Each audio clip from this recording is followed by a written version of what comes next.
কাল দিনটাই শুরু হয়েছিল রোদ ঝলমলে একটা বিচ্ছিরি গরম, আর তার সাথে আমার এক রাশ মন খারাপ নিয়ে। আর কালকের দিনটা ঘন্টুরও খুব একটা ভালো যায়নি, কারণ কালকে ওকে স্নান করানো হয়েছিল আর ওর স্নান করতে একদম ভালো লাগে না।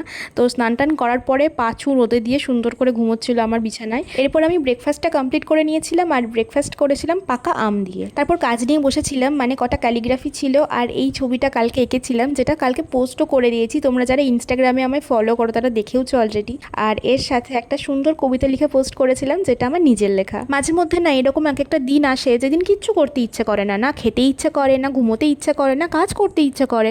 তো কালকের দিনটাও আমার শুরু হয়েছিল এই একই রকমভাবে।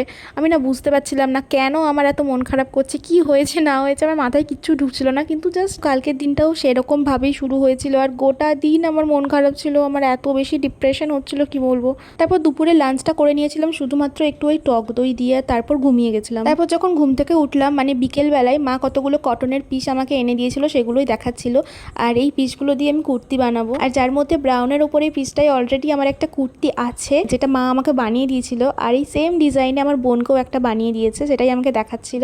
আর এই বাকিগুলো সমস্তই আমার। আর এগুলোর মধ্যে পিঙ্ক আর ব্লু এর কম্বিনেশনে এই পিসটা, আর তার সাথে গ্রে এর ওপরে ওই লেমন ইয়েলোর কম্বিনেশনে যে পাতা পাতা বুটি বুটি ওই পিসটা আছে, ওই দুটো আমার বেশ পছন্দ হয়েছে। তারপর সন্ধ্যাবেলার দিকে আমি একটু বেরিয়েছিলাম, মাথাটা ধরেছিল, মনটাও খারাপ, কিছু করতে ইচ্ছে করছিল না, কিছু ভালো লাগছিল না, তাই চা খেতে গিয়েছিলাম একটু, যেটা রোজ যাই।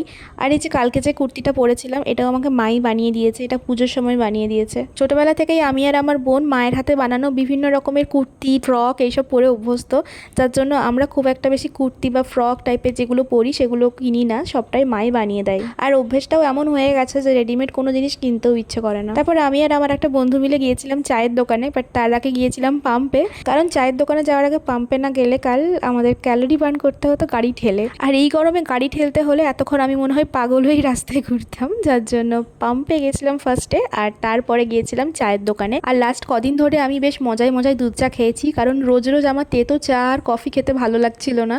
তাই কদিন ধরে বেশ মজা করে দুধ চা খাওয়ার পর কালকে ভাবলাম যে না, অনেক হয়ে গেছে, এবার আমাকে ঠিকঠাক প্রপার ডায়েট করতে লাগবে। তাই কালকে এই চিনি ছাড়া লিকার চাটাই খেয়েছি। বাড়ি ফিরে দেখলাম আমার নিচের ছানাপোনাগুলো ডিনার করে বেশ আরাম করে ঘুমোচ্ছে গ্যারেজে।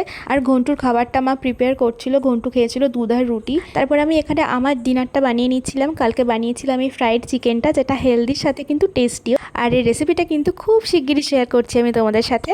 আর আজ এই পর্যন্তই, দেখা হচ্ছে নেক্সট ডেতে।